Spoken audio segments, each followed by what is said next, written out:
என்னைக்காவது நான் டிபெண்டா இருந்திருந்தேன்னா மேபி நீ சொல்ற மாதிரி என் ஹஸ்பண்ட் இல்லாத டைம்ல நான் ஸ்ட்ரகிள் ஆயிருப்பேன். நான் 14 வயசுல சம்பாதிக்க ஆரம்பிச்சேன். Chandralekha, my first film, I was 14 years old, 8th standard I was. From then till today, I have been independent. Whatever I did, Bigg பாஸ்னாலலாம் இல்லை, அதுக்கு முன்னாடி நான் ஒர்க் பண்ணியிருக்கேன், ஜாப்ஸில் இருந்திருக்கேன், நிறைய பண்ணியிருக்கேன், எக்கச்சக்கம் பண்ணியிருக்கேன் நான். ஸோ ஒரு நாள் யாரையுமே எதிர்பார்த்தது கிடையாது. ஸோ அது எனக்கு மைண்டில் அப்படியே ஆயிட்டனால இப்போவும் ஐ டோன்ட் டிபெண்ட். நான் ஒரு ரிலேஷன்ஷிப்பில் இருந்தால் கூட I won't depend on that person.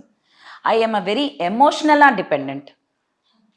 Even my children நான் ரொம்ப emotionally depend, physically depend, financially no. நான் யாருக்குமே அந்த இடம் கொடுத்ததே கிடையாது. தாய் கிழவி படம் பார்க்கும்போது எனக்கு one of the basic things I really loved about that film was that. Because I think எல்லா மதர்ஸுமே எல்லா விமனுமே வந்து அதுதான் உண்மை. We are all alone.